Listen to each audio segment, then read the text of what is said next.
President Trump at the G7 summit in France, rubbing elbows with world leaders as the U.S. and Iran inked a memorandum of understanding, setting the stage to reopen the Strait of Hormuz and end the American naval blockade. The formal signing scheduled for Friday, and DJT is boiling the entire deal down to one thing. The main thing is that Iran will not have a nuclear weapon.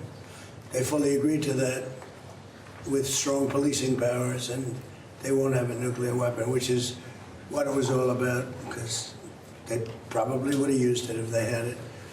So we had two big moments. When they terminated the JCPOA, that was the Obama deal, the Barack Hussein Obama deal.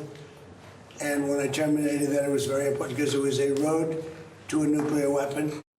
Speaking of Barack Hussein Obama, the former president says he's doubtful that Trump's Iran deal is better than his deal.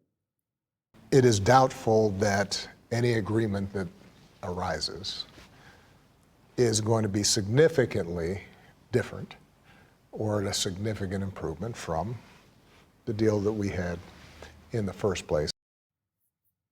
And with the signing ceremony just days away in Switzerland, the left's already yodeling failure. This reckless and costly war of choice has been a disaster as it relates to strengthening the national security of the American people.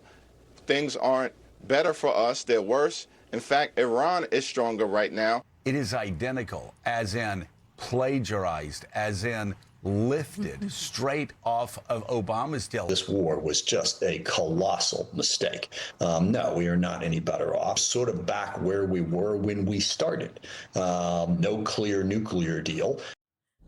All right, Dana, they're trying to say this isn't a significant difference from this agreement. Well, there are some significant differences. Most of their leaders are dead. Their military infrastructure has been demolished. They can't concentrate on exporting terror because they have to they're barely keeping themselves together. So there is a difference here. The deal may sound similar, but you're dealing with an entirely different atmosphere. Well, I could make their arguments better for them because there are things that you could say that you would be able to think, okay, so you killed all of those 40 leaders, but now the IRGC is in charge. Okay, so that's who we're dealing with, and that's who we're supposed to stand next to on Friday and sign an agreement that nobody's seen or read, except for this is the most transparent administration history, but we can't read it.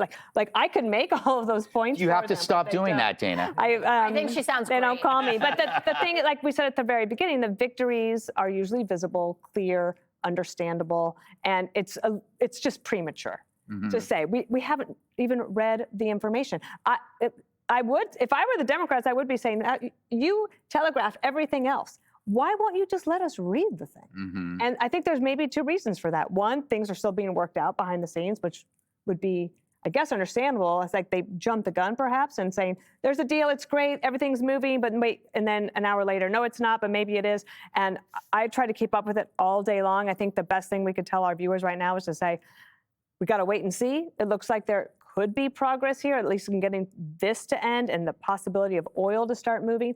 Maybe that can then translate into some lower prices here at home. But in the meantime, you do have to look at the fact that they're going even back. Soleimani was killed. The Operation Midnight Hammer that put the uranium underground in the first place, the fact that they were able to blow up all of the leadership, and including, I would go back even to what the Israelis did with the pagers, and having all of that intel in there. Like all of that is different and better and puts us in a better position than we were 10 years ago. Right. Or even more than that, like when the JCPOA written by Obama was there. The interesting thing is that from a communication standpoint is that you have President Trump over in Europe talking to the Europeans about a variety of different things, but this is the headline. You had Vice President Vance, who you're going to see tonight. You're going to see him a lot over the next week, not only because he's now the face of dealing with this agreement, but he also has his book coming out, and it's a significant one about his own personal religious journey. And then at the same time, you have President Obama's library being open, so he's going to be out doing all of these interviews. So I have a feeling we're going to be talking a lot about Iran, but yet nobody's read the document, so it's unclear what you can really say about it. Yeah, we'll be talking about the other person talking about the other Yes, person exactly. talking about it, because that's what we do on cable news. Emily, Yeah. do you feel like this announcement is more concrete than the previous announcements, given that, Dana says maybe we jumped the gun, but we were always jumping the gun because we had pressure from the media to say something? It feels different. It feels very different. And the opposite of prematurely spiking the football, which is what we are hearing from, for example, Chris Murphy out of Connecticut, that says this has humiliated America. We actually, other than the major points, we don't know the specifics of this huge MOU because the text hasn't been released yet. So how is it that the prior president says it's doubtful it's anything new? I mean, I keep picturing the different yellow new print commercials. Remember those? Of course it's different. And part of it that I've seen, in part because time has passed and because now they have agreed to no longer fund terror proxies, which to me was the greatest thing that the abomination of that prior deal fomented. We were paying for the deaths of Americans and our allies this entire time. And it reminded me of on Wednesday night when the Knicks were behind by 29 points and I went to bed because I didn't want to see the loss. And then I woke up in the morning and everything was awesome.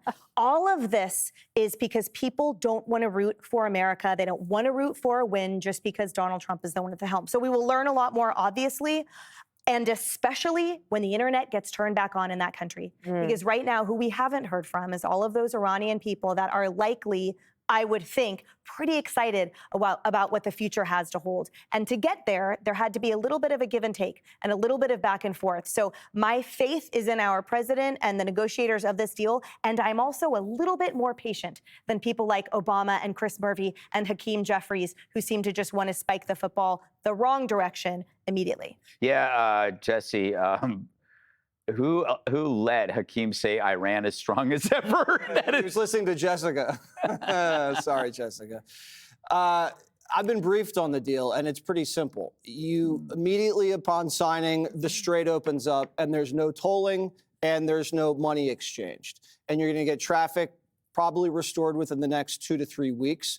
What really made a difference were the airstrikes Monday and Tuesday, and Operation Freedom was covertly bringing oil out, so the Iranians lost all their leverage over the Strait. But the most significant part of the deal is that the Iranians have signed, in principle, to agree for the complete destruction and removal of the uranium. Right now, they can't get it. They have no access to it. It's buried a skyscraper's length deep underground. All 3 sites are inaccessible. And the United States is the only country with the technical expertise to be able to remove it. So we're going to remove it along with the IAEA, and we're going to destroy it, and we're going to bring it out of the country. And then and only then will there be sanctions relief. Also, they're not going to get any sanctions relief if they continue to fund terrorism. If Hezbollah attacks the Jews have a right to defend themselves, but they will not be getting any sanctions relief. So they have to keep Hezbollah on a leash. And we will maintain our military posture until they give up the dust. That is the deal. And all the details of the MOU are going to be released on Friday after the signing. And the bigger thing in terms of like a regional peace deal, all of these Gulf nations have agreed to invest $300 billion to rebuild the energy infrastructure of Iran because they've lost $1 trillion through the bombing and the blockade. And that's big because you're going to economically integrate the region. And when you have investments and Iran is investable, you're not going to bomb each other. And it's a lot different already, as you said, from the Iran deal. We have Gulf allies invested. We have no sunset clause. We have the complete elimination of the uranium, so there is no enrichment. All of their leaders have been killed. 80% of the military has been decimated. And you're not going to have bribes. You're going to have them perform, and then they can get paid. And if this is done, which is going to be negotiated up front within the first 30 days after the signing Friday, this could be the crowning achievement of the Trump administration. This has been the thorniest foreign policy problem of the last 50 years? And this is a 47-year war. And if he ends it, that is huge. And it shows that you can win wars through air and naval blockades. And that's a big threat to the Chinese. You know, that it's a good point that you mentioned that it's been going on for 47 years, Jessica, because I think that's how you almost have to read Trump in a lot of these things, which is that he's a context president. Shows up, he looks around, he goes, that reflection pool is disgusting. It's been disgusting forever. I want to fix it. The border is hell. I want to fix it. Iran, and he, by the way, he has been talking about Iran for how many decades now? So it only seemed natural that he would do it his way in a different way and see what works. Is there anything that Jesse said that you would disagree with? Listen, if what Jesse said is about to happen, praise be, right? That sounds absolutely fantastic. But Jesse has clearly been briefed more than like Lindsey Graham, for instance, who's pretty close to the president. He's been debriefed. Funny. You know, Lindsey Graham coming out yesterday and posting that he's concerned about the difference in opinion between what we say is in the deal and what the Iranians are saying, and then shifting the blame onto J.D. Vance, which is quite strategic, where he said, you know, this will be a huge feather in J.D. Vance's cap. If it's him, means I want to give Donald Trump a break if this is bad, right? If this is worse than the JCPOA, I can't go after dear leader about this, so I'm going to put it on J.D. Vance. Not releasing any of the text is a choice since they have digitally signed it. So not quite an auto pen, but the thing is done. So you should have put it out there for people, especially for your supporters, because he has had a lot of people on his side who are saying this had to happen for 47 years. They've been a huge threat. And I think that it is also meaningful that just a couple of hours ago, Netanyahu was giving a press conference where he said, I haven't been able to see it. So the country that we went into the war with hasn't seen it, but they've allowed the Iranians to sign on to it. And he said that we're not complying. We're going to do what we need to do, which means that they could blow up the deal because from our perspective and the Iranian perspective, they want Israel to stop hitting Lebanon. Again, if what Jesse says is going to happen, happens, fantastic news. But from what it looks like, that this is just an MOU that gives them up to 60 days to deal with the tough stuff. It doesn't look like that's what is going to happen.